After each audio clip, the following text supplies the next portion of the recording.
Oi pessoal, para quem não me conhece, eu sou a professora Vanessa, sou professora de Ciências e de Biologia. Vou trabalhar Biologia com vocês neste ano. Se Deus quiser, até o final do ano eu fico com vocês. Tudo certo por aí? Eu espero que esteja. Por aqui, graças a Deus, tá tudo certo. Pessoal, eu vou passar uma aula para vocês hoje para a gente dar uma revisada aí nesse conteúdo, né? Que na realidade eu não sei aonde que o professor Diego começou, aonde ele parou. Eu só sei que ele deu um trabalho para vocês fazer, dividiu em grupos, né? Deu temas para cada grupo e vocês iriam apresentar. Então, vocês vão me ver aqui, né? Então, estão me vendo aqui no cantinho, né? E vai passar na tela os slides. E eu vou ir falando sobre eles, eu vou explicando. Se vocês ficarem com alguma dúvida, anotem aí no cantinho do caderno. Peço que vocês peguem o caderno de biologia e façam anotações para não ficar depois sem nada registrado no caderno. Hoje a gente vai falar um pouquinho dos fundamentos da biologia, né, os principais conceitos e aquilo que a gente vai trabalhar durante todo o ensino médio. Algumas coisas vocês vão revisar, né, vocês já viram no ensino fundamental, só vai aprofundar um pouco no ensino médio, e algumas outras vocês vão ver, né, vão estar vendo pela primeira vez no ensino médio. Então, para falar de biologia, a primeira pergunta que a gente se faz é: o que é a biologia, afinal? A biologia, ela é a ciência, né, que estuda a vida. Bio quer dizer vida e logos quer dizer estudo. Então, é o estudo da vida. Então, tudo que é referente a seres vivos, onde eles vivem, o que eles precisam para sobreviver, as interações entre eles e com o meio onde se vive, é alvo de estudo da biologia. Aqui essa imagem, né, uma imagem belíssima, mostra não só animais, mas também plantas e, além disso, o ambiente onde se vive, né? A questão ali, ó, da luz, né? Temperatura, tudo isso influencia na vida dos seres. E então, a biologia estuda o ambiente e os seres vivos como um todo. Para falar de biologia, então, a gente tem que pensar plantas, animais, bactérias, fungos, tudo que envolve os seres vivos é alvo desse nosso estudo. Quando a gente fala em histórico da biologia, a gente tem que pensar que desde os homens das cavernas, né, como aparece aqui na primeira imagem, a gente já tinha um estudo da biologia, já era um estudo da vida. Eles faziam desenhos de animais, de como capturar os animais, como acontecia a caça, do que se alimentavam, e isso já era estudo da vida. Depois a gente tem, né, um grande sábio, que foi Aristóteles, que ele iniciou uma classificação dos seres vivos. Ele que iniciou dizendo, esse grupo aqui é os animais que têm sangue, esse aqui é os animais sem sangue. As plantas ele também dividia, ele dizia que existiam as árvores, os arbustos, as gramíneas. Então ele que iniciou um processo de classificação dos seres vivos. Depois a gente tem ainda o Robert Hooke, que é um grande nome também. O Hooke, ele iniciou o estudo das células, né? Ele que começou a ideia de que os seres vivos eram formados de partes muito pequenas e que a gente não enxergava o olho nu. Ele que começou a ideia do microscópio, né? Um aumento para a gente conseguir enxergar as células. Aqui a gente tem o Linneu, né? O Carl von Linné, que é um grande nome na nomenclatura científica. Ele que criou o sistema binominal, aquele que dá os dois nomes, né, como nome científico. Por exemplo, a espécie humana é Homo sapiens sapiens. Este nome científico, né, se deve à teoria de Linneu, né, a denominação binominal. O Darwin, que é o grande cara quando a gente fala em evolução, né? Então, A Origem das Espécies é o livro que ele escreveu e fala muito disso, né? Como os seres evoluem e se adaptam ao meio onde vivem. E Mendel, que é o cara das leis de Mendel, que a gente vai ver durante o ensino médio, falando principalmente sobre a segregação dos genes, né, sobre a genética, que é conteúdo principalmente do terceiro ano do ensino médio, mas que a gente começa a ver a questão da hereditariedade a partir do primeiro ano. Então, a gente para e pensa assim: nossa, que tanta teoria, professora, mas onde que eu vou usar a biologia no dia a dia? Galera, a gente usa biologia em praticamente tudo. Quando a gente fala estudo da vida, a nossa vida ela está inserida nisso.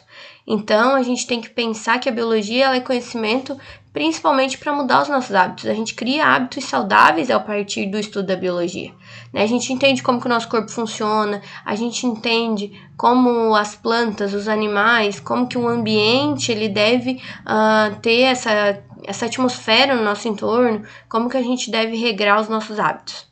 Então, ele ajuda, por exemplo, na fabricação de medicamentos. Ó, aqui tem uma imagem mostrando vários medicamentos. Hoje a gente vive um momento de pandemia, né? Infelizmente a gente não pode estar junto por isso, porque a gente vive uma pandemia global, né, de um vírus, né, uma doença causada por vírus, a Covid-19, causada pelo coronavírus. Hoje a gente vê o quê? Uma busca incessante por uma vacina, por um medicamento que ajude a curar essa doença ou a evitar essa doença. Então, imaginem a quantidade de biólogos, de microbiologistas, né, de estudiosos da biologia que estão neste momento trabalhando, buscando uma solução para esse nosso grande problema mundial. Então, a biologia ela abre esse leque de informações.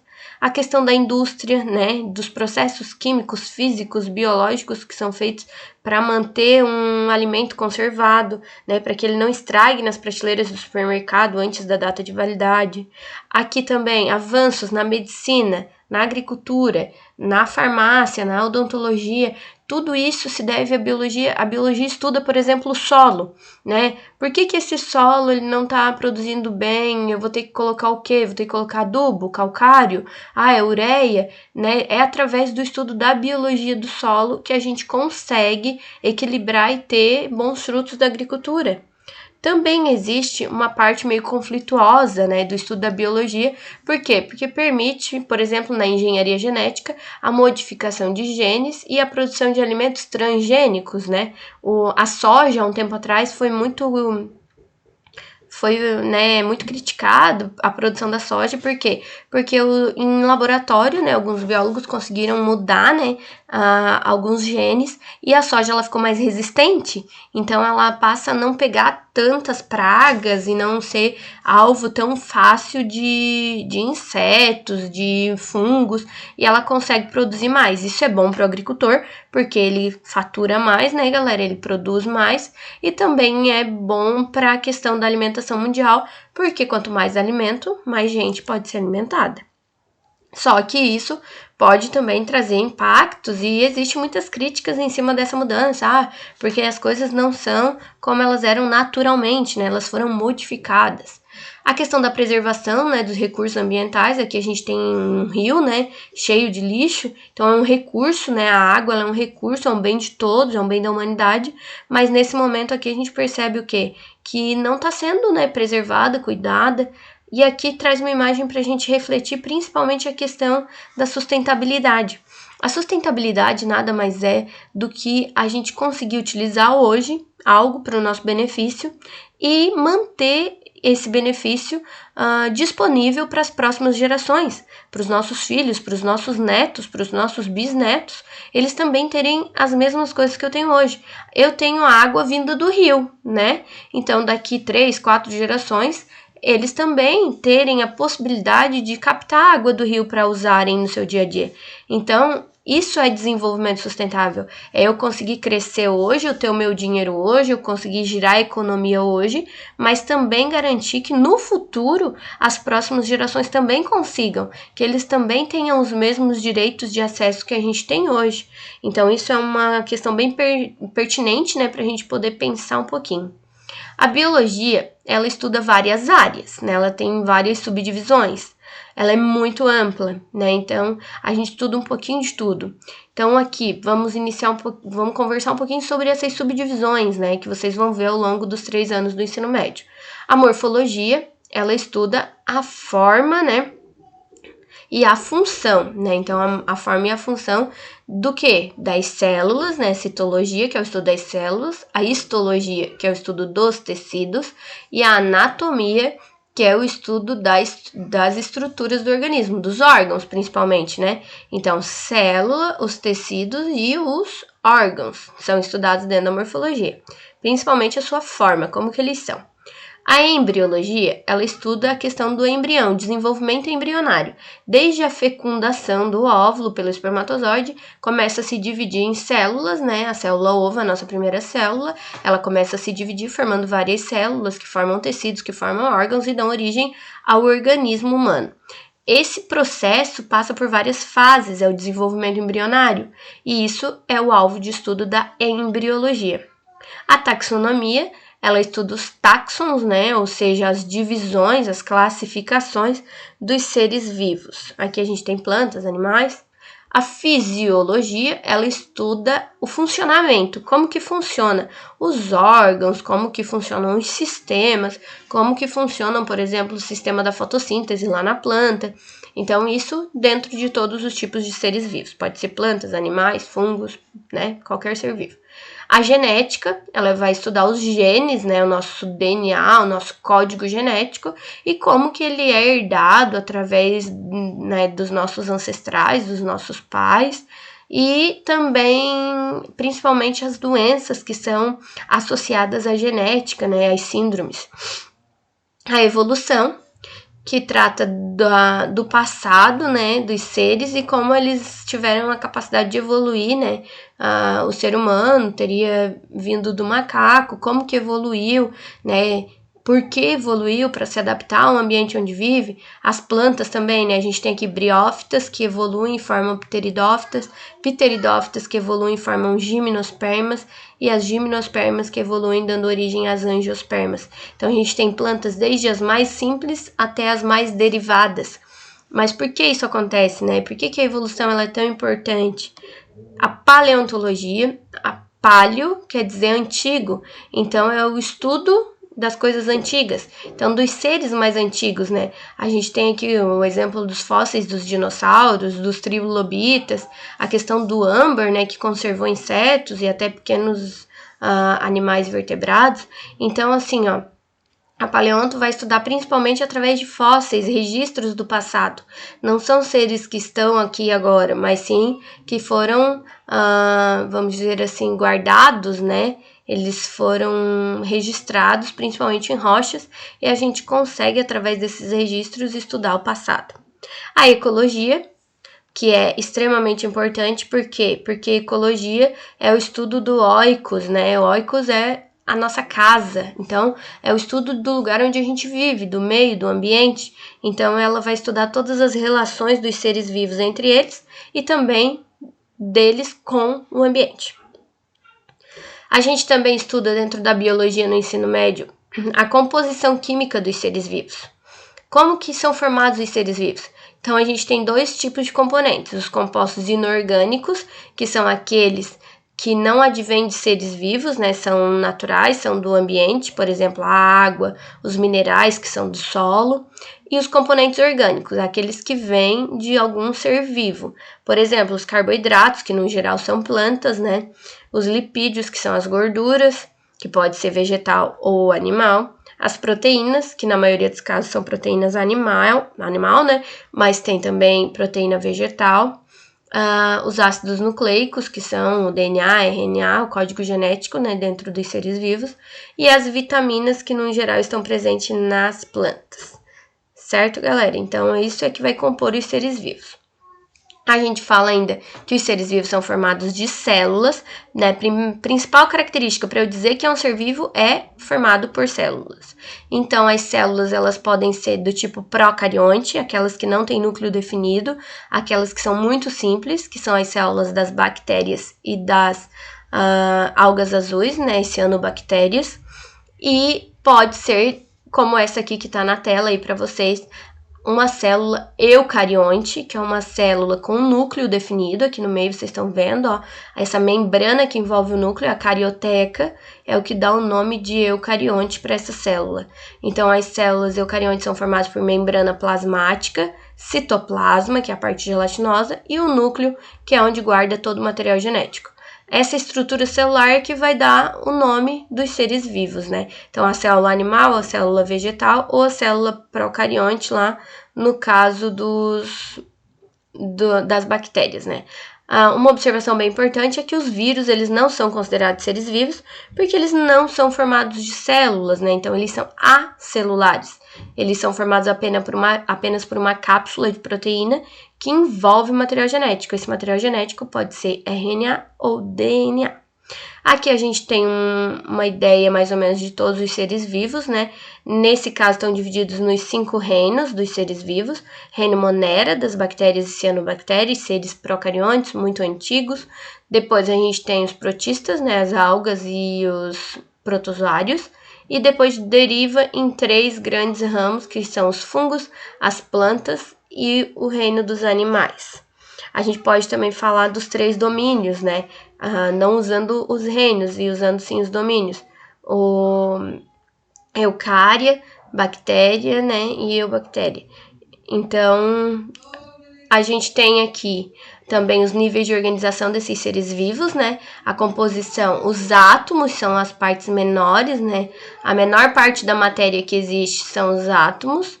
Depois eles, né? Que a gente sabe que eles ainda são divididos em partes, por exemplo, os prótons, elétrons e nêutrons, que são as partes fundamentais do átomo. Os átomos se juntando, eles formam moléculas, aqui, por exemplo, a molécula de água, né, H2O, formando moléculas, eles se juntam, né, várias moléculas, formam as organelas. As organelas juntas vão dar origem a uma célula. Várias células do mesmo tipo vão dar origem, né, a um tecido. Vários tipos de tecidos, né, por exemplo, tecido ósseo, cartilaginoso, vai dar origem a um órgão, que nesse caso aqui é um osso. Vários órgãos juntos, né, vários ossos, no caso, juntos, vão dar origem a um sistema, que nesse caso aqui é o sistema ósseo. Vários sistemas juntos, né, o ósseo, o cartilaginoso, o cardiovascular, o sistema digestório, respiratório, todos os sistemas do organismo juntos vão dar origem ao organismo, ao ser, nesse caso aqui o lobo-guará. Vários seres juntos, vários organismos, né, no caso vários lobo-guará, juntos vão dar origem a uma população, então aqui é uma população de lobo-guará.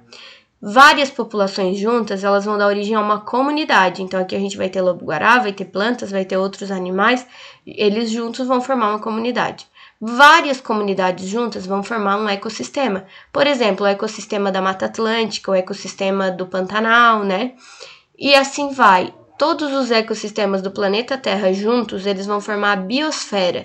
A biosfera é toda a parte do planeta Terra onde é possível existir vida.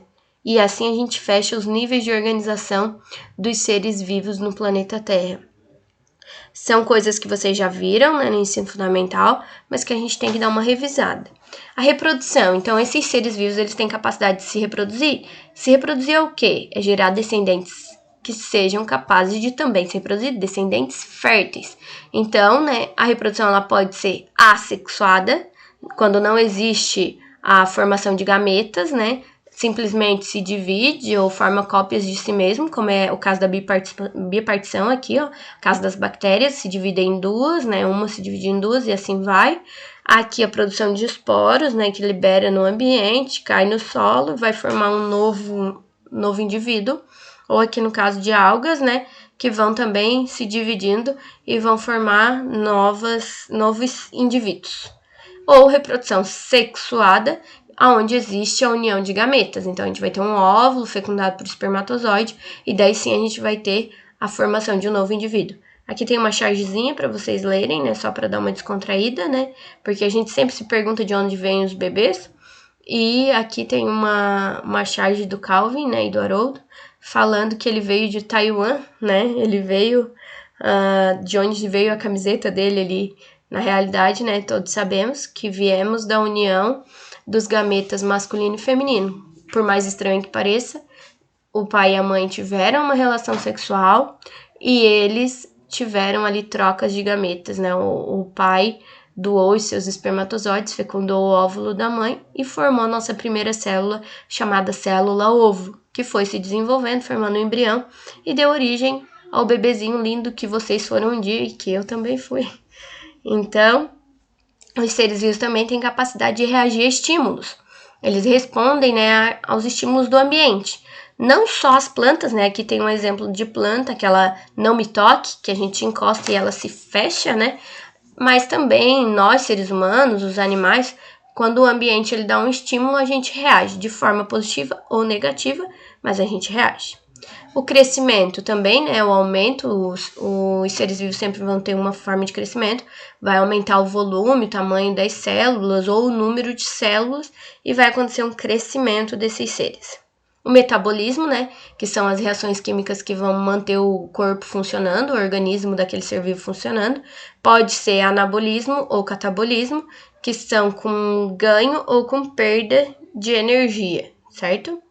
A evolução, que é um processo no qual os seres vivos eles passam, né, ao longo do tempo para originar novas espécies ou para manter a sua espécie ativa, né, para não se extinguir. Se o ser ele não evolui, ele não se adapta ao ambiente que ele vive, ele acaba sendo extinto, pessoal. A adaptação, como eu acabei de dizer, né, a adaptação também é extremamente importante. A capacidade do ser vivo de se adaptar ao ambiente onde vive vai garantir a sua sobrevivência. Se ele não se adapta, vive num local muito frio, mas ele não tem uma camada de gordura, ele não tem uma camada de pelo, ele não consegue manter a temperatura do corpo constante, vai acabar morrendo. Ele morrendo, não tem reprodução, não vai ter procriação, todos os indivíduos morrem, acabou a espécie, extinção. Então a adaptação é isso, é se adaptar ao meio onde se vive, ou buscar um meio, né, onde consiga se viver. E por último, uma revisãozinha aqui para a gente rever esses pontos, né? Então, a biologia, o estudo da vida, né? Vai estudar a vida em todas as suas formas. A gente viu um pouquinho das áreas de estudo da biologia, né? Que são várias e muito importantes. Existem várias tentativas de classificação dos seres vivos, como eu disse para vocês, né? A gente tem os 5 reinos, tem os 3 domínios, mas existem várias formas de tentar classificar esses seres, né? Lá, desde a pré-história, o ser humano ele vem tentando classificar os seres vivos. Os níveis de organização, que vem desde o átomo até a biosfera como um todo, os seres vivos eles precisam ser organizados para que a gente consiga compreender essa ordem hierárquica, né, a que cada um pertence. A origem da vida e as suas teorias, né, como surgiu a vida no planeta Terra, a teoria da evolução, da adaptação, tudo isso faz parte desse estudo. E os seres vivos como um todo, né, galera? A biologia vai sempre estudar a vida, então os seres vivos vai ser o principal alvo de tudo isso, certo? Eu espero que vocês tenham gostado, né? É uma videoaula bem tranquila, é pra gente introduzir o conteúdo. Eu espero que vocês tenham feito suas anotações, e se vocês estiverem com dúvida, me mandem, podem me perguntar. Eu tô à disposição para o que vocês precisarem, certo? Tô bem feliz de estar com vocês e espero que vocês também estejam felizes. E a partir de agora, vocês sabem, né? Vamos trabalhar porque vai ser bastante coisa, porque vocês estão aí com praticamente 2 meses de atraso no conteúdo de vocês, certo? Se cuidem, fiquem bem e até breve.